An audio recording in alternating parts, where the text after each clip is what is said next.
Hello, everybody, and welcome to another edition of the Cerebral Smack Talk, live on YouTube.com. It is good old MF Michael Fletcher, alongside Anthony Florio and Dee Dee Woodson. And guys, normally I would be very jovial. I would be very excited. You know me, I would always try to be as professional as I can be in the world of professional wrestling and everything else. And, we would be very excited for this show and everything else. However, unfortunately, guys, today is not that case. Um, Earlier today, we found out, or overnight last night, while we were doing, um, after the Ridiculously Raw had gone off the air, and it was probably a couple of hours later on from there, we found out about this story, guys, and it's been all over the news today, and it is a major shock, another shocking death in the world of professional wrestling. And today we were shocked to hear the death of King Kong Bundy. There he is, guys. Dead at the age of 61 years old. King Kong Bundy, without a doubt, one of the most revolutionized guys in professional wrestling. Um, King Kong Bundy was really during our era of professional wrestling. He was, everybody remembers, as you guys know, Anthony, myself, Michael Bullock, we just started yesterday our WrestleMania respective and our thoughts about WrestleMania. And we did WrestleMania 1 just yesterday, and how apropos it was because King Kong Bundy fought Special Delivery Jones in the first WrestleMania, and at the time set the record for the quickest match in WrestleMania history by finishing the fight in 8 seconds. 8 seconds it was, even though it was later disputed later on in down the line. But King Kong Bundy, without a doubt, was a very good professional wrestler. I think he was really good for a lot of the fans who knows him really well, and had, a very good career in WWE.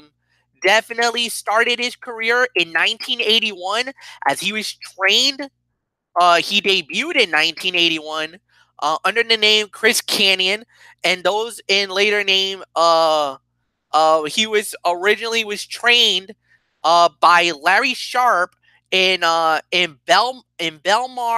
New Jersey, and then in 1982 relocated and joined World Class Wrestling Association, which was Devon Eric's, and basically became King Kong Bundy at that point. Then he fought some other organizations, including the AWA and NWA. That's when he brought his world famous 5 count. Then, of course, he had his legendary moment where he fought in the main event of WrestleMania 1, of course, with SD's Special Delivery Jones, finishing the fight in 9 seconds. And then the very next year at WrestleMania 2, he fought against Hulk Hogan in the main event. Well, for many people's minds, it was the main event of WrestleMania 2, as he fought for the World Wrestling Federation Heavyweight Championship against Hogan inside the steel cage. Unfortunately, did not win that match. Took some time off in 1988 to 1994, then rejoined the WWF as he was a member of the $1 Million Corporation, and then went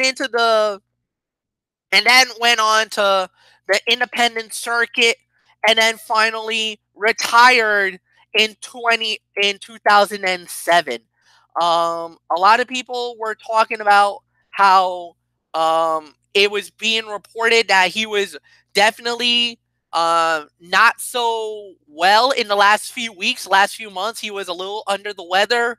And as of today, on March 5th, 2019, King Kong Bundy passed away at the age of 61 years old.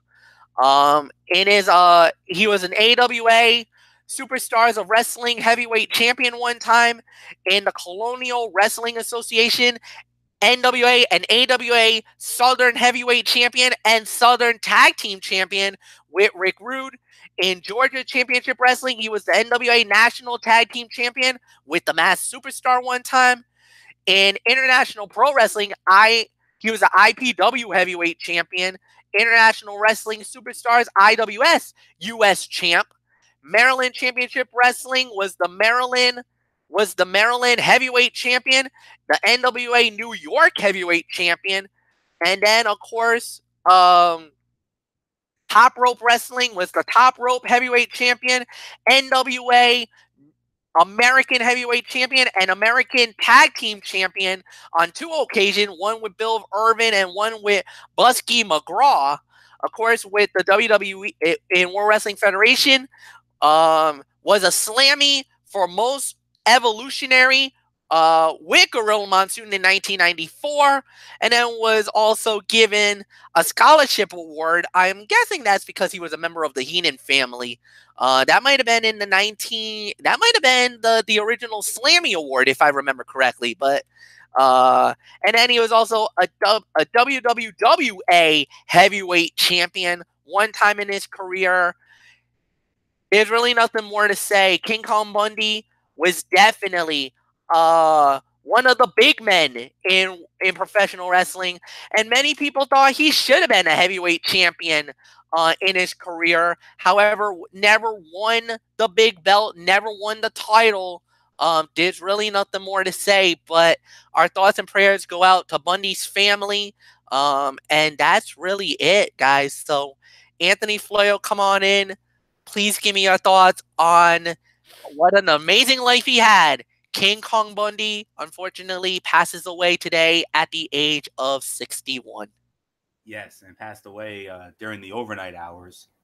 It was first reported by our own Derek Ferreira. I woke up to that as I was getting ready for my work this morning. And I was like, wow. I mean, 2019 is quietly becoming the new 2016 in terms of all these close-to-home deaths. I mean, first we lose Mean Gene Okerlund, and then we lose Pedro Morales, and now we lose King Kong Bundy in the world of professional wrestling, and then, of course, some other close-to-home deaths in pop culture. You know, Peter Tork of the Monkees passing away. Catherine Hellman, who best played Mona on Who's the Boss, she passed away. And then, of course, recently, the big blow of Luke Perry, who passed away yesterday at the age of 52. I mean, it's crazy, all these close-to-home deaths. I mean, 2019 is becoming the new 2016 in terms of that. But nonetheless, I mean, King Kong Bundy, you said it, MF, and I don't know how you knew about our road to WrestleMania, but somehow you knew about it. And yesterday, WrestleMania 1. I had a snow day yesterday, and I relived WrestleMania 1, and I watched back that epic squash of SD Jones. And it was technically a 23-second match, but they embellished it and said it was 9 seconds, you know, vintage WWE embellishing. But, you know, it was still impressive nonetheless. And then, of course, you know, WrestleMania 2, when he main evented against Hulk Hogan in Los Angeles at the Sports Arena, inside the steel cage for the title. Hogan going over in a little over 10 minutes. And we can't forget about WrestleMania 3. WrestleMania 3 at the Pontiac Silverdome. Him and the two midget partners, Lord Littlebrook and Little Tokyo, squaring off against Hillbilly Jim, the Haiti Kid, and Little Beaver. And it was on that night, or that day, actually, because it was an afternoon WrestleMania. He not only slammed Little Beaver, but he squashed him. He dropped an elbow on him. One of the many memorable moments of WrestleMania 3. Not the most memorable, of course. We all know what that is. Hogan and Andre, duh. And, of course, Macho Man and Steamboat stealing the damn show. So, but anyways, involved in the first 3 WrestleManias, and semi-retired, and then like MF said, came back in '94 with the $1 Million Corporation, and he actually had one more WrestleMania match, and that was WrestleMania 11 when he went up against the Undertaker, and of course the Undertaker put him down, and we all know the rest was history after that. So, but nonetheless, I mean, one of the great big men in WWE history, and a dirt sheet came out earlier, Lanny Poffo, saying, why isn't King Kong Bundy in the WWE Hall of Fame? That's a very good question. And with his passing, who knows? Could he all of a sudden out of nowhere end up being the posthumous inductee for this class? It's very possible now. We'll see. But, Actually, I heard that the posthumous is going to Bam Bam Bigelow. That's the rumor that I'm hearing, but who knows? Maybe next year. Very possible. Because it's going to be in Tampa, so it's possible that they could do it then. Is that official? WrestleMania 36 is in Tampa next year? It is official. They haven't made They haven't made the official announcement yet, but by every dirt sheet that I have read and from some very reliable sources, I can confirm that next year's WrestleMania will be at Raymond James Stadium in Tampa, Florida. Wow. Bucky, fire the cannons. It is going to be confirmed. They actually said that they're going to do a press conference next week in Florida. So yes, I can actually confirm. Wow. And I've heard from very reliable sources that next year's WrestleMania is going to be in Tampa. So yes. All right. So yeah, that's news to me. I'm definitely going to look into that in a short, but. If you were wondering about that Bobby the Brain Heenan Scholarship Award, yes, that was part of the inaugural Slammy Awards in either 86 or 87. Along with the Islanders, Haku and Tama, Andre the Giant, Hercules, and King Harley Race. I have no idea what that Most Evolutionary Award is, but to share it with Gorilla Monsoon, that's pretty cool.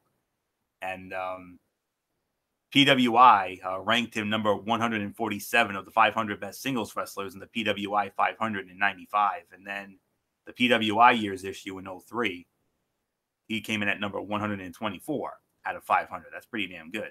So, but nonetheless, best known for that infamous 5 count. I mean, yes, he brought that up during his pre-match interview with Mean Gene Okerlund prior to the SD Jones match at WrestleMania 1. And yeah, the rest is history. I mean, definitely a pop culture icon, to say the very least. And he is surely going to be missed. And we here at the Wrestling Forum definitely offer our thoughts and prayers and condolences to the family and friends of King Kong Bundy, as well as everybody who was fortunate enough to work with him. So, as I always like to say to King Kong Bundy, we thank you for the memories.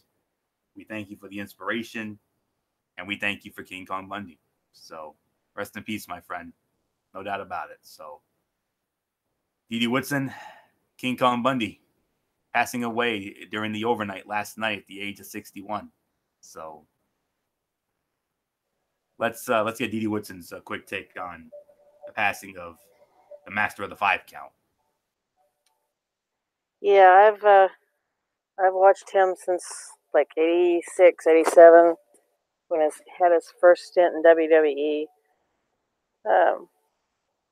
It's definitely a sad day in wrestling history. I found out later this morning when I saw a tweet from Triple H, so I didn't see the overnight tweet because I was already long gone by then. But yeah, there's just so much history behind this man. He's done so much for wrestling with his achievements that he's made. So, I'm going to keep it short and sweet. We miss you, man. Just keep that ring going up there in the sky. So let's move on.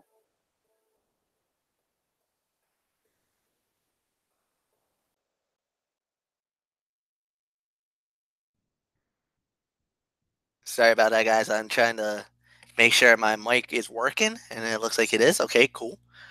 And yeah, it is a tough situation. Again, our thoughts and prayers go out to everybody involved. I mean, it's sad. It's so sad. It's tough. It's really tough. I mean, there's really nothing more for us to say. It's just a uh it's a situation that's very sad. So nothing more to say, and let's move on. Let's get into the fun, guys. Welcome to SmackDown Live, as always. This is it. The go home. Well, no, it's not a go home. It's the penultimate, as Anthony Florio likes to say, the penultimate before. No. This was the go home show on that fast. Oh, this is go home. Okay, I thought it was penultimate. I'm sorry. I'm getting all my times screwed up. It's WrestleMania season. I'm thinking towards WrestleMania. I'm not thinking about Fastlane, guys. I don't know why the hell they stuck this here. But anyway, it is the go home show for the event from Wilkes-Barre, Pennsylvania, the Mohegan Sun Arena, and we started off with Daniel Bryan cutting a promo, interrupted by Kevin Owens, and I gotta say, it was a decent opener. I didn't I understand why everybody is a little bit poo-pooing over this, but Owens coming back, Owens getting an opportunity, Owens getting the shot at the belt now. What I'm a little afraid of is that this actually is going to hurt Kevin Owens because they're trying to push him as a baby face, but the fans are not really rallying behind Kevin Owens because, if you remember, Vince McMahon gave Kevin Owens the spot over Kofi Kingston, and that left a lot of bad mojo and a lot of juju over the decision.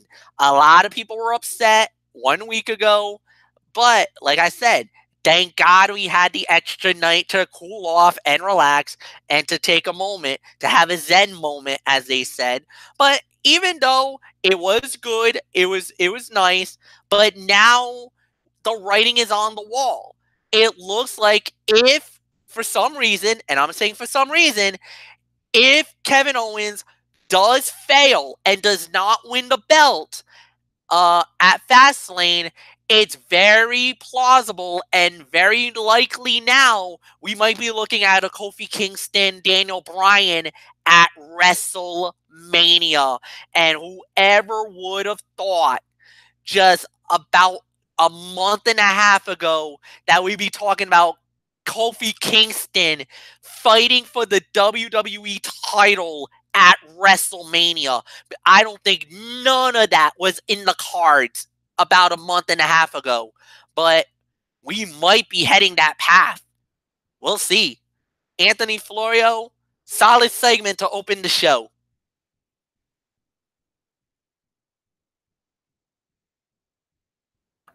Yeah, I'll tell you, MF. I mean, it was a solid opening segment here, and I couldn't agree with you more. I mean, Kevin Owens as a babyface right now, I hate to say it, it's selling like a lead balloon right now. I mean, that crowd was almost Lafayette-like for him. I mean, yeah, it was. Thing is, they wanted Kofi Kingston in this match, but let's be realistic, folks.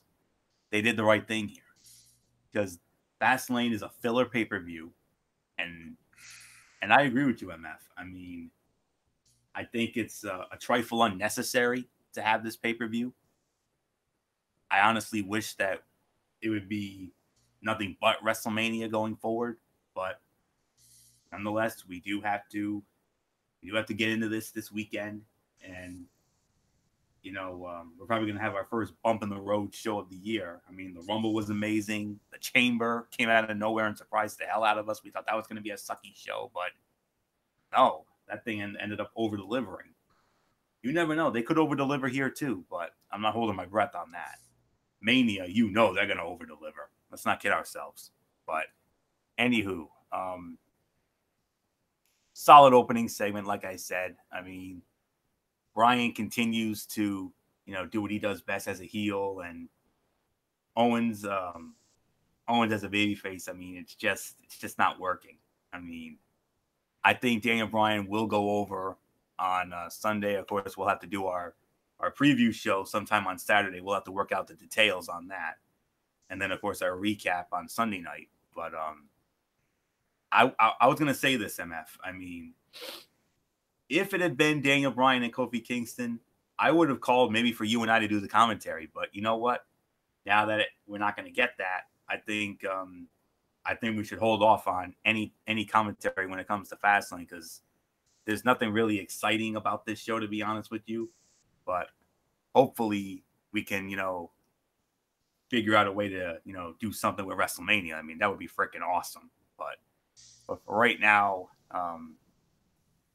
solid but not overly spectacular opening segment, like I said. So, and it will lead into a match later on the night with Kevin Owens against Rowan, because Kevin Owens went after Rowan. So we'll see what happens with that. So, D.D. Woodson, your thoughts on the opening segment? Solid, not overly spectacular.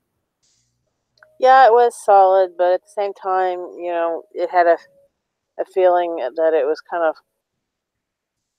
a forced type style of humor from Vince McMahon, just because of the fact that he did throw Kevin Owens into this and took Kofi out. But at the same time, you can kind of see why it's happening, but you can see why it's not happening. I mean, you can see both directions here.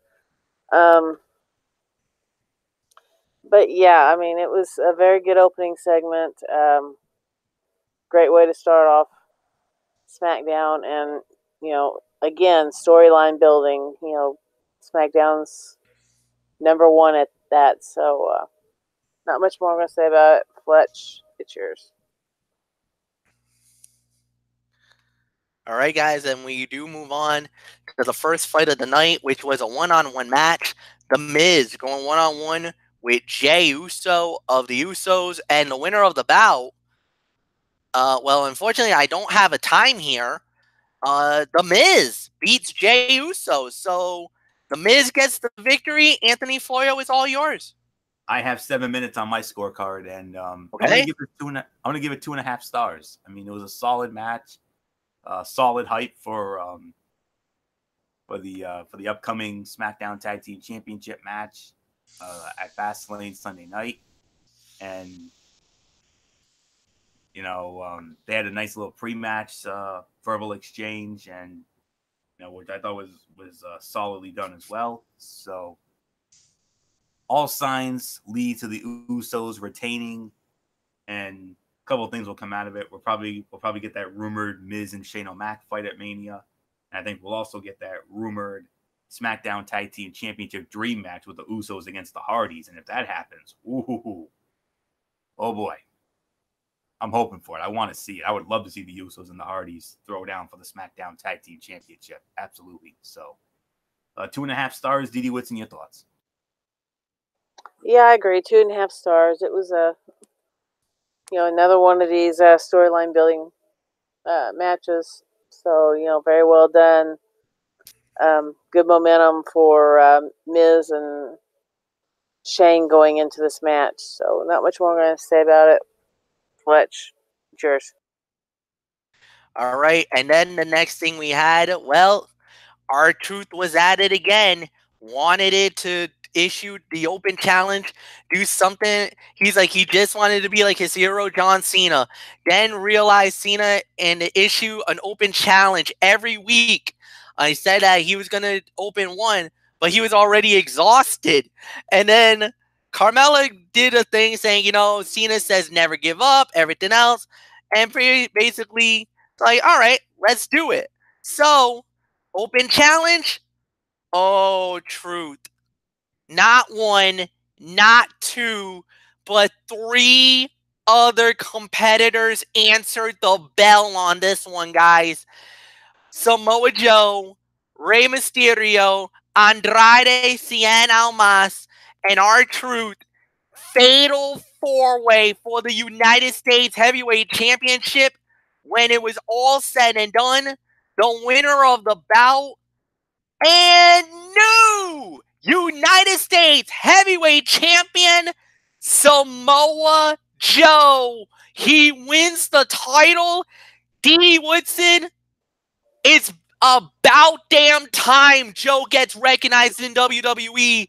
He is the new United States champion. This was a great match with a hot crown. Everyone, was getting a chance to shine. Great near falls, lots of action between all four guys.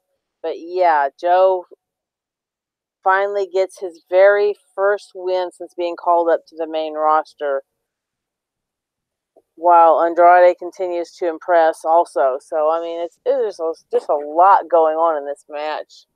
Because you still have that feud still going on between Andrade and Ray, and you can see it every time they get into the ring together. But yeah, this was very well done, well deserved for Joe. I mean, the minute you saw Joe walk out there, you pretty much kind of knew, this was the end of Truth's reign. So, not much more I had to say about it. Fletch, I guess it's yours again. Fight of the night, hands down, no doubt about it. 3.5 stars for me. This was incredible. Maybe teetering on 3 3/4, but you know what? I gotta say it. Joe made it very clear he wasn't gonna mess around. He wasn't goofing around. He was there for one thing and one thing only: to beat people up. He got the opportunity. He basically he pinned Andrade. He pinned Andrade for the win after he got him with the Uranagi, and that's it. Champion is champion. We got history being made here tonight in Wilkes-Barre, Pennsylvania, at the Mohegan Sun Arena. And you know what? There was one other thing that was very interesting that he said after he was talking with the beautiful Kayla Braxton, and that was Joe said that the wrestlers said that he couldn't win the big one. Then he cut her off, said that he's not making an accusation, just merely unanswered prayers. He said he doesn't do breakdancing, doesn't pander to the masses with the that's unacceptable, and Joe doesn't have no love for John Cena or his hustle, loyalty, and respect. Well, Joe just basically threw Cena under the bus. Is it possible? Cena and Joe at WrestleMania? Book it. Now, here's the question. Is the United States title in play? Do they need to put the United States title on the line for this? I don't think so. I think Joe versus Cena alone would be good enough. I don't know. I think that's something we need to ponder, gentlemen and lady. That's something we need to think about. Joe versus Cena at Mania, but would the U.S. title be in play? Does it need to be in play? We'll see. Fight of the night for me. Anthony, it's yours. I'm glad you brought up the history being made. I was going to say, didn't you forget something there, Monsoon? But had to do that. But anyways, yes, indeed, like MF and his idol, the late, great Gorilla Monsoon would always say, history was indeed made here tonight. A brand new United States heavyweight champion in the form of Samoa Joe. I 100% agree. This was far and away the fight of the night.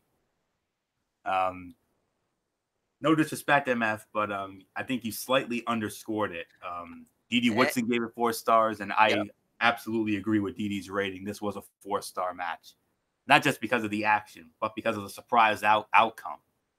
I mean, there was a small part of me that was thinking R-Truth was going to pull out another miracle like he did last week, but not this time. Where do I begin? Samoa Joe needed this. He really did. Because let's be realistic. he was slipping into irrelevance storyline-wise, having had a run as a challenger for the WWE Championship and facing other top-tier stars, but seeming to get lost in that mid-card mix lately. Not that a United States Heavyweight Championship win is always a certain move up the card, but Joe eventually needed to win a title to keep his credibility as the badass he is otherwise framed to be. So, but other than that, D.D. Woodson, you were absolutely spot on. Red hot crowd, the 6 spots, the near falls. This was, you know, it was a mix of an X Division spot fest. It was an X Division spot fest meets a Be a Man fight. That's what this was. So, well done. 4 stars. Fight of the night. And congratulations, Samoa Joe, new United States Heavyweight Champion. I agree with you also, MF. Who wouldn't want to see Joe and Cena throw down at Mania? That's a WrestleMania-worthy match, is it not? I mean, no, it is. It is worthy of WrestleMania, but like I said, the title. It does not need the United States. Yeah, I don't think so either. Cena's won it, what, 4 or 5 times? He doesn't need another run with it. That's beneath him now. So for that to happen, Joe's going to have to cough up the belt sometime before Mania. Maybe, I mean, I hate to say it, but maybe he would have to be a transitional champion. Maybe Fastlane or maybe a Smackdown Live on the road to WrestleMania, maybe. I don't know. We'll see. But if it's going to be Cena and Joe, so much for those rumors about John Cena squaring off against Lars Sullivan. So really nothing more to say on that. So 4 stars. And in my opinion, Joe and Cena at Mania, you throw that in there, oh, this Mania could end up having the makings of challenging the likes of 30, 31, 17, 19, what have you, being in that conversation for greatest of all time. Wouldn't you agree, MF? Absolutely, no doubt about it. We'll have to wait and see what happens. 35 is shaking up to be one of the greatest Manias ever. Like, it is already shaking up to be one of the best Manias ever. Even though I know there's been a lot of rewrites, there's a lot of different things that can happen, but with all the rumored matches, with the confirmed of Charlotte Flair and Ronda Rousey, once Becky wins on Sunday, that'll make that a triple threat. We got Rollins versus Brock Lesnar, rumored fight to have, and now this is all rumored, to have Daniel Bryan and Kofi Kingston for the WWE Championship now. And then we got to see what WrestleMania is going to bring with the 205 Live guys. So, I mean, it's shaping up to be a really good WrestleMania this year at MetLife. About the 205 Live, it's confirmed that Buddy Murphy will defend the Cruiserweight Championship against the winner of that #1 Contenders tournament on 205 Live. Aha. So we'll wait and see what happens there. So, all right, so let's move on, guys. Next up, we had a tag team fight. Ricochet and Aleister Black versus Cesaro and Sheamus, the Bar. And Ricochet and Aleister Black wins 5 minutes and 40 seconds. So I'd say it was a decent fight. Good match. Not bad. After the fight, Shinsuke Nakamura and Rusev jumped in to attack, only to be saved by the Hardy Boys. Does anybody want to say 8-man tag team fight for Sunday night? Can I get a book it? Why not? Book it. And they already announced that Ricochet and oh, that's right, Black have a match, so it won't be 8-man. Sorry. Yes, it'll be, and since this is Raw business, I have to address it. It will be. They're going to get another shot at the Revival and the Raw Tag Team Championship. However, Bobby Roode and Chad Gable have been at it, and that's now a triple threat. So what do you think about that? All right. Well, I guess we'll get into that on Saturday night then. All right. So good deal. Good deal. Solid match. I think this is at least a 2-star fight. Nothing really amazing about it. So 2 stars for me. Not bad. Anthony, it's yours. Slight underscore again. I'm going to give it about 2.5 for the effort. I mean, it was a little short for my liking, but you know, it was okay for the most part. It was pretty decent for the most part. The right team definitely won. I mean, Black and Ricochet are on fire right now, and I mean, there is a very high possibility that they could walk out of Cleveland as your new Raw Tag Team Champions. I wouldn't mind it. I mean, it would breathe some new life into our tag team division. I thought that was going to happen with the Revival, but boy, howdy was I wrong. Look how they've been criminally underutilized as champions. So really nothing more to say on that, but I'm going to give it about 2.5 for the effort. So nothing more to say. Didi, what's in your thoughts? Yeah, I'm going to go probably about 2 3/4. But I do agree it was really short. But yeah, the best team won, the right team won. And yeah, it's giving the NXT guys a chance to to shine. But I am curious, what is going to come out of this. Like I said, we're not going to be able to do the 8-man, but out of the other 3 teams that was involved, are we going to have something else come out of that? So we'll just have to wait and see what happens between now and then. So, Fletch, it's yours. All right, so we will indeed move on. Unfortunately, the lone cutout of the night, and it's a darn shame, but we have to do it. It was Mandy Rose with Sonya Deville versus Naomi one-on-one, and Mandy wins the match in 45 seconds. It was basically Sonya Deville distracted Naomi. Naomi got caught with the high knee, 1, 2, 3, and that ends that. But after the match was over, the SmackDown Women's Champion, Asuka, showed up. Yes, I know a lot of people were a little concerned about Asuka. What happened to her? She actually suffered an injury at a house show. Don't worry, guys. She's fine. She's not hurt. She'll be okay for Sunday night. Next thing you know, she goes after both women. She goes after both Mandy Rose and Sonya Deville for that. And yeah, basically Naomi was very happy to see what happens. So nothing more than anything else. I think we can definitely say that it's definitely going to be all right more than anything else. And I'm going to say it.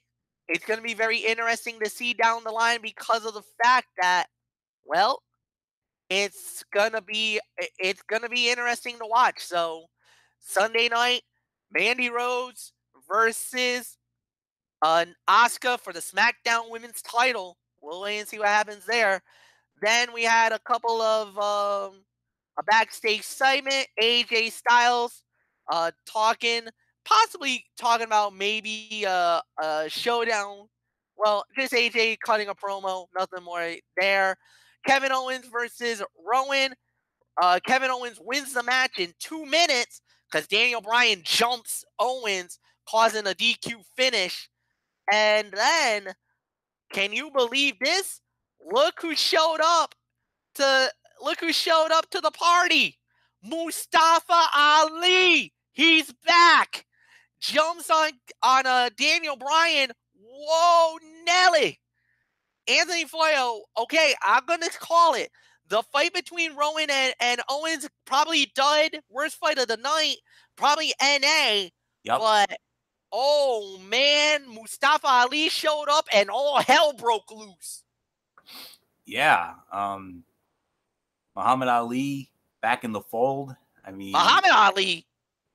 Mustafa Ali. I mean, when you think Ali, you always think of the late. True. But I'll give you that.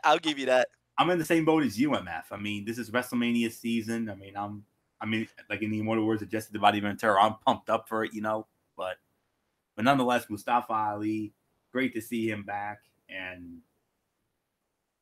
now, what makes of this now? I mean, we didn't have to sit through a long and boring Rowan fight, which I'm very glad about. I mean, I'm glad they threw this out. And, in the immortal words of another MF favorite, Jim Ross, business has just picked up.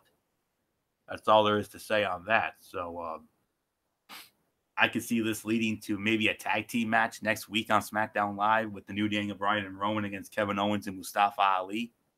I'd be down with that. That'd be a great matchup. So nothing really more to say on that. So Didi, what's in your quick thought? Mustafa Ali is back. Yeah, it's good to see him back tonight and see that he's able to compete and everything, and actually see him get it. I guess you can say a little bit of a revenge, but yeah, very good. Not a very good match, but a very good way to wrap up the end of the match, having him come out and getting some retribution. So not much more I'm going to say about it. It's yours. All right. And then we close the show with Charlotte Flair cutting a promo, gets interrupted by Becky Lynch. And ladies and gentlemen, here we go. Another throwdown. Here we go. As it basically it exploded. The two women that are gonna go at it at Fastlane, the frenemies, one more time. Holy cow! Anthony Florio, non-wrestling segment of the night. Amen to that, man. Amen to that. I mean, this is must-see television right here, folks. I mean, with the way they're hyping this, how can this not be the main event of WrestleMania? How can it not? I mean, it's getting that hype, folks. It's gonna happen. It's gonna be the main event of WrestleMania. There's no doubt about it. And the way they're building this, I mean, this could end up being one of the best builds of all time. It ranks up there as some of the great builds of all time. And I still think the segment from last night was a smidgen better, but to be honest, this one was really well done as well. I mean, Charlotte in her overbearing mecha heel role that she's been known for, that she was known for when she dominated Monday Night Raw for that year or so, and right around 2016 and 17, and now Becky Lynch being that lovable underdog and that Stone Cold Steve Austin like babyface there. So yeah, I mean, Becky standing tall, well, somewhat standing tall, but Charlotte did get to her a bit, but Becky got Charlotte in to disarm her, and that could be the scene come Sunday night. It really could. So yeah, another fun segment. I mean, these two and Ronda Rousey are definitely the hottest thing going in WWE right now. And if this is not the main event of WrestleMania 35, I mean, oh boy, that's all I can say on that. So I'm just going to park it here. Segment of the night, hands down. MF nailed it. So Didi Woodson, another night, another fun segment from Charlotte and Becky. Well done. Yeah, this is definitely the segment of the night. No, it wasn't as great as last night, but still, segment of the night. One minor correction: Becky didn't interrupt. She was kind of called out because basically Charlotte was trying to get the crowd to coax her out. So, and that's pretty much what kind of happened. So, it was hyped all night long anyway that they were supposed to meet face to face in the ring, and that's what they did. And it was a very well done segment. Great way to end SmackDown, and great way to continue this storyline building that we know SmackDown's good for. So not much more I have to say about it. Fletch, it's yours. All right, and with that said, Didi, do not mute your mic. We're going to have you lead off on the overall review. So give us your thoughts on tonight's SmackDown Live. It was a very good show. I'm going to probably go 6.5 to 7. There was a lot here. And, like I said, last night with Raw, both shows, really gave us the storyline building leading up for, technically both pay-per-views, because you've got a little bit going on for WrestleMania, kind of in the background of everything that's going on for Fastlane. Yeah, we had a couple of dead matches, but pretty much everything, was right in line like it's supposed to be, just to build up the pay-per-views and to make us really look forward to what we have coming up, and to showcase, even with Ricochet and Aleister Black, even though their match is for Raw, this was still a chance for them to showcase their talent and to show, that just um, how well they work as a team and what they can do and everything. Just like they've done since they've come in. They've won pretty much every match they've been in, minus the DQ from last night. So not much more I have to say about it. I will see you guys, I guess, Friday or Saturday. Saturday. Okay, so I'll see you all Saturday then. Yep. Good night. Good night, my dear. Anthony, why don't you go ahead before I give you my Mikey's mindset? What about your overall review on that? I will do it in a minute. I'd rather let you go first, and then I'll finish it. All right, fair enough. It's not often we say this, but this week was a draw. I mean, we gave Raw 6.5 to 7, and SmackDown Live gets the same rating from me as well. I mean, it was just like Raw. It was a great go-home show, solid go-home show with some good last-minute build to Fastlane, and that 4-way for the U.S. title, just unbelievable. And to sum it up, it was a really solid show, some good last-minute Fastlane build, great U.S. title match, and another strong closing angle with Charlotte and Becky. So well done. Let the main event of WrestleMania continue to simmer. That's all I can say on that. So 6.5 to 7 for me. MF, how about it? I'll give it a little bit better. I'll give it the 7 out of 10. I thought it was a good show. Yes, I do agree with what you guys were saying. There's no doubt about it. I thought it was a good show nonetheless. So I'll give it a 7 out of 10. Give it that slight edge over Monday Night Raw, even though I thought Raw and SmackDown were kind of even, to say the very least. So it wasn't like one was more dominant than the other. No doubt about it. I'm not going to say that. But at the end of the day, I thought everybody did their roles really well. I thought the events were very good. So I got nothing bad to say. I thought they delivered very well. And so with that said, it's now time for the Mikey's Mindset and my thoughts on let me see.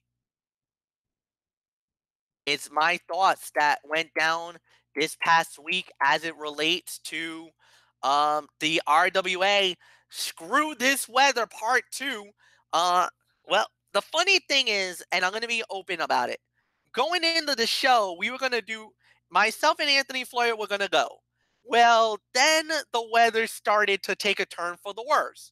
So at first, Anthony was saying, you know what, Mike, I don't think I'm going to be able to do this because, with the weather and everything else, I just feel like it just won't, we won't be able to do it. So he was on the fence about not going.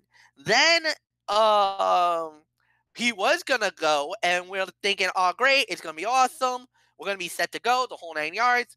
Well, unfortunately, due to Anthony Florio, due to things beyond his control, he was unable to go. So it was kind of so he was unable to go, and I went to the RWA show, which was originally called Perseverance, and then they changed it to I'm trying to see if I can find it. RWA. Maybe I do it this way, and then maybe it'll trigger me right to the show, to the network. And well, what happened on the show was, like we said, It was called Screw This Weather. And on that show, all right, so let's go down and let's do the entire fight card. I know how it went down. I know the winners. Unfortunately, I don't know the order of the matches. All right, so unfortunately, I'm gonna go a little different here. Not un. I'm gonna go a little unconventional. I'll give the official results because this is how they did it. First fight of the night, they announced a 10-person battle royale, and the winner would receive an RWA Hype Championship fight later in the night. The winner of the bout was the Terror Tom Billington. Tom Billington won the battle royale. He gets to fight for the title later in the evening. Then, during the show, we had it was Derek Simonetti, and he went up against Kellen Thomas and King Leon VI. His tag team partner ended up being Sean Leader. Well, King Leon VI and Kellen Thomas won the match. King Leon VI off with the head on Sean Leader. The King of the Misfit Toys got taken out. Next fight of the night was Vinny Vegas versus Vincenzo Abruzzi. Vincenzo Abruzzi won the match, and that was that. So, and then we had Christopher Dozier, one of the members of the Hollywood Balls. Actually, no. He took an open challenge. I believe somebody took the challenge, and unfortunately, Christopher Dozier did win the match, so we're just going to move on. Then we had Jason Devine versus Stephen Broad. On that match, Stephen Broad won the match, so he went on. He won his match. Ricky Medeiros beat Stephen Lust. Then we had the Old School Icons versus Danger Boy Alfredo and Wolverine. This was the one I know Anthony Florio was so excited for. I was excited for. The Hollywood Icons stole the fight, guys. Danger Boy Alfredo had the foot on the rope. Off goes the foot. 1, 2, 3. Oh, man. Highway robbery. That's all I'm saying on that one. And then we had Ricky Medeiros. No, actually, we had then we had the big fight. We had a one-on-one fight. Tom Billington versus AJ Phoenix for the Hype Championship. Winner of the bout and new RWA Hype Champion, the Terror Tom Billington. Reason why? Kellen Thomas was out at commentary. AJ Phoenix kind of got in Kellen Thomas's face, got distracted. Next thing you know, kaboom. Tom Billington lowers the boom on him. 1, 2, 3, the title won. Then Kellen Thomas started beating up AJ Phoenix after the fight. Oh, you did a big mistake there, Kellen. Because the next thing we know, Asana, the suplex sweetheart, is back. You messed with family. And she went right after Kellen Thomas. Well, let's see what happens there down the line. Then in the main event, Chris Cruz versus Justin Coco Sylvia. Oh my God, what a fight this was. Chris Cruz successfully defends the Triple Crown Championship. And now it looks like his next fight is David Baker. Baker came out. They try to talk about mending fences. Yeah, so much about mending fences. A brawl damn near broke out at the end of the night. So Chris Cruz and David Baker looks like they're going to be going at it. It looks like Asana and Kellen Thomas is going at it. Then we also got another fight, a brawl that started right behind me. Me and Corey Lincourt and our good friend Laura Shaw, we were running for cover because can I just say it? All right. Mike Monteiro and Nick Marchand's been going at it for months. These two guys basically been going at it like cats and dogs. They've been brawling all over the place. The fight went everywhere in the chop shop. It ended with Mike Monteiro doing a tope con hilo off the top of a ladder. Yeah, that's how crazy it is. T Phoenix got on the mic, said, okay, enough. April 13th at the Chop Shop in Pawtucket, Rhode Island, Nick Marchand and Mike Monteiro, 3 stages of hell. Nothing more to say. Drop the mic. Done. That's going to be your fight of the night. That fight's going to be insane. Oh, God, what is the 3 stages going to be? That's all I'm wondering now. Because one's going to be a normal fight, and the other 2, God help us, whatever those other 2 are going to be. They could be false count anywhere. They could be tables. It could be anything. Anything. What a night it's going to be. April 13th, the next time we're going to have an RWA show at the Chop Shop. That's it. Cerebral Smack Talk's done for the night. Anthony Floyo, come on in. Hit us up with the good stuff for Strictly Sports on Friday night. Friday night at 10:30, we have Strictly Sports on the Tone 25, and very simple. No hard time stories, thank goodness. At least for this week. Bryce Harper signing with the Philadelphia Phillies. Nick Foles possibly signing with the Jacksonville Jaguars. Michael Crabtree released by the Baltimore Ravens.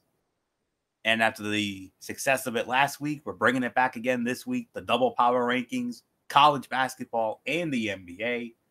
Double power rankings. So that will be your docket for Friday night. And then whatever time is good for you folks on Saturday for our Fast Lane preview, we got to iron out those details, MF. So just got to figure out a time that's good for everyone, and then we'll take it from there. And then of course, the recap on Sunday night. So that's it. So hope to see you all Friday for Strictly Sports. MF, put the bow on it. All right, and that is indeed it for tonight. Well, as always, thank you, Anthony Floyo. Thank you, Didi Woodson. Darn shame we did not see Michael Bullock, but hopefully we'll see him on Friday. And that is it, guys. So for all of us here, have a good night, everybody. So long for now. Like the video, leave a comment at the bottom, share with all your friends on all social media platforms. And until then, for the Cerebral Smack Talk, we are out. See you on Friday. Bye-bye.